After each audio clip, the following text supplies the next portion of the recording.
আসসালামু আলাইকুম। সবার আগে বাছাই করা 10টি আন্তর্জাতিক খবর জানিয়ে দেব। প্রথমেই থাকছে শিরোনাম। তবে তার আগে অনুরোধ থাকবে ভিডিওটিতে একটি লাইক দিবেন।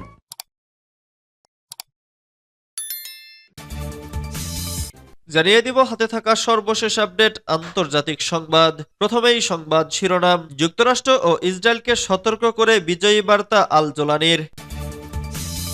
এরপর জানিয়ে দিব ব্যক্তিগতভাবে আসাদের আশ্রয়ের অনুমোদন দিলেন পুতিন। এদিকে সিরিয়ায় ইরানি শক্তির পতন, ভাষণ দেবেন খামেনি। এরপর জানিয়ে দিব তুরস্কের সামরিক হেলিকপ্টার দুর্ঘটনায় নিহত 5। আরও জানিয়ে দিব বাশার আল আসাদের পতন বদলে দেবে মধ্যপ্রাচ্যের ক্ষমতার ভারসাম্য। সর্বশেষ জানিয়ে দিব দামেস্কে আতঙ্কে সিরিয়ানরা। এতক্ষণ শুনছিলেন সংবাদ শিরোনাম, এবারে বিস্তারিত। তবে অনুরোধ থাকবে ভিডিওটিতে একটি লাইক করবেন এবং কমেন্ট করে জানিয়ে দিবেন কোন জেলা থেকে আপনি আমাদের এই ভিডিওটি দেখছেন।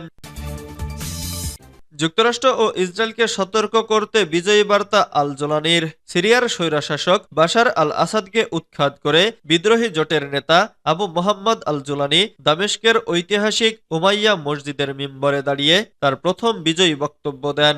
এই বক্তব্য শুধু সিরিয়ার জনগণের জন্য নয়, বরং পুরো মধ্যপ্রাচ্যের জন্য একটি গুরুত্বপূর্ণ বার্তা বহন করে, বিশেষ করে যুক্তরাষ্ট্র ও ইসরায়েলকে সতর্ক করে। সোমবার 9 ডিসেম্বর মার্কিন গণমাধ্যম সিএনএন-এর প্রতিবেদনে আল জোলানির বিজয়ী বক্তব্য তুলে ধরা হয়। প্রতিবেদনে এই নেতার বক্তব্যে সিরীয় জনগণের দীর্ঘদিনের সংগ্রাম, আত্মত্যাগ এবং নির্যাতনের কথা স্মরণ করেন। আল জোলানি বলেন, যারা দীর্ঘ সময় কারাবন্দী ছিলেন, অনেক কষ্ট সহ্য করেছেন, তাদের আত্মত্যাগের ফলে এই বিজয় এসেছে।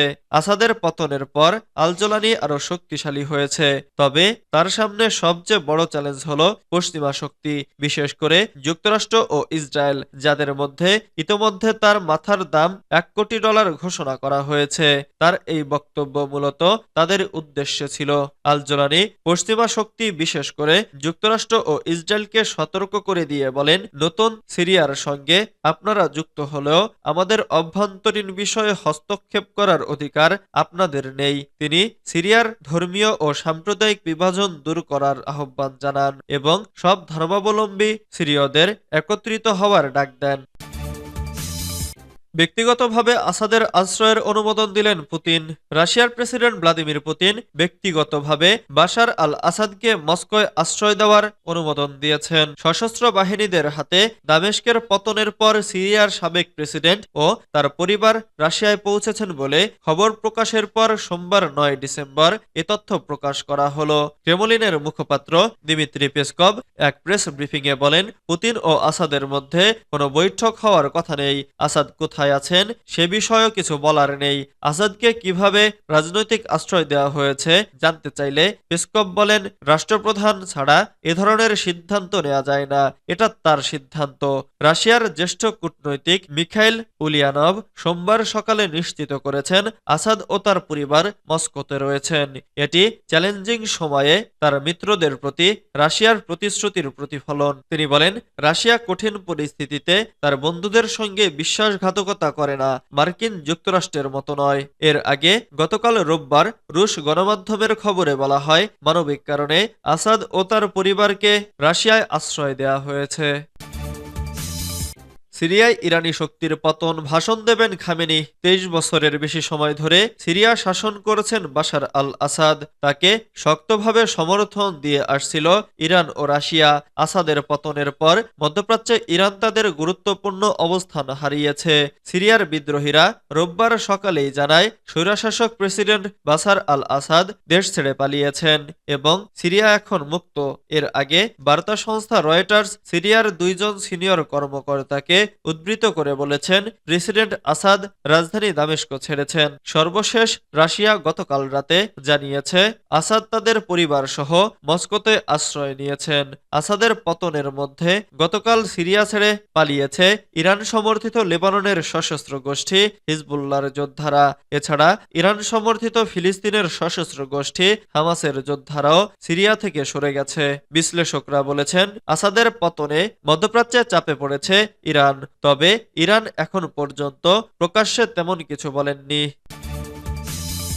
তুরস্কের সামরিক হেলিকপ্টার দুর্ঘটনায় নিহত ৫। তুরস্কের দক্ষিণ পশ্চিমাঞ্চলে ২ সামরিক হেলিকপ্টারের মধ্যে সংঘর্ষে ৫ সামরিক সদস্য নিহত হয়েছে। সোমবার ৯ ডিসেম্বর মাঝ আকাশে হেলিকপ্টার দুটির মধ্যে সংঘর্ষ হয়। এতে একটি হেলিকপ্টার পুরোপুরি বিধ্বস্ত হয়েছে, তবে অন্য হেলিকপ্টারটি নিরাপদে অবতরণ করেছে। ব্রিটিশ বার্তা সংস্থা রয়টার্স এ খবর জানিয়েছে।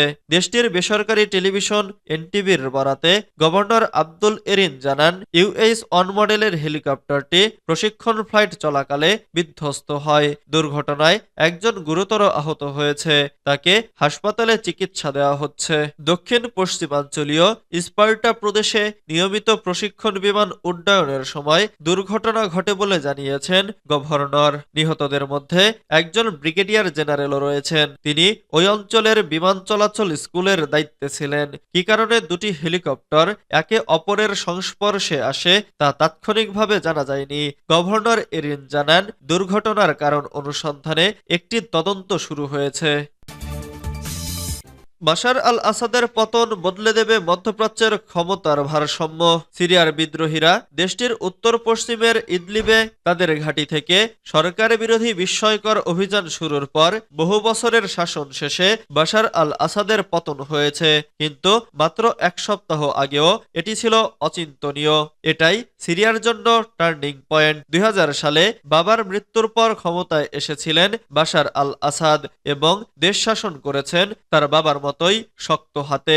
উত্তরাধিকার সূত্রেই তিনি শক্তভাবে নিয়ন্ত্রিত এবং দমনপীড়নমূলক রাজনৈতিক কাঠামো পেয়েছেন, যেখানে বিরোধীদের প্রতি কোনো ধরনের সহনশীলতা ছিল না। প্রথম দিকে একটি প্রত্যাশা ছিল যে তিনি হয়তো ভিন্ন হবেন, আরো খোলামেলা, তুলনামূলক কম নিষ্ঠুর, কিন্তু সেগুলো বেশি দিন টিকেনি। ২০১১ সালে তার সরকারের বিরুদ্ধে গড়ে ওঠা আন্দোলন নৃশংসভাবে দমনের জন্য তাকে সব সময়ই মনে রাখা হবে।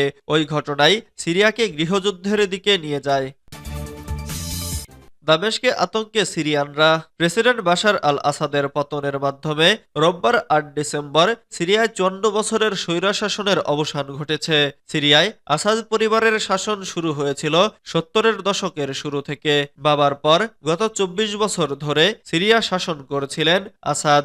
আসাদের পতনের পর গতকাল সিরিয়া জুড়ে উদযাপন শুরু হয়। শুধু সিরিয়া নয়, তুরস্ক, জর্ডান, লেবানন সহ বিভিন্ন দেশে থাকা সিরিয়ানরা আসাদের পতনে উল্লাস করেছেন, তবে তাদের খুশির মাঝে এখন চাপা আতঙ্ক দেখা দিয়েছে। রেড ক্রসের একজন সদস্য বলেছেন, সোমবার সকালে দামেস্কের রাস্তা জনশূন্য এবং দোকানগুলো সব বন্ধ। সিরিয়ানরা এখন তাদের ভবিষ্যৎ নিয়ে শঙ্কিত। দামেস্ক থেকে সুহাইর জাকাউত বিবিসি ওয়ার্ল্ড সার্ভিসের রেডিও নিউজডে প্রোগ্রামকে বলেছে, বেসামরিকদের মাথায় এখন প্রশ্ন যে পরবর্তীতে কি ঘটতে যাচ্ছে। তিনি আরো বলেছেন, লোকেরা ভয়ের মধ্যে আছে। তারা কি তাদের স্বাভাবিক জীবনে ফিরতে পারবেন? তাদের বাচ্চারা কি আগামীকাল স্কুলে যেতে পারবে? এদিকে এরই মধ্যে সিরিয়ার ভূখণ্ড দখল করতে শুরু করেছে ইসরায়েলি বাহিনী। গতকাল আল জাজিরার প্রতিবেদনে বলা হয়, ইসরায়েলি প্রধানমন্ত্রী বেনিয়ামিন নেতানিয়াহু গোলান মালভূমির একটি বাফার জোন দখলে নিতে তার বাহিনীকে নির্দেশ দেন।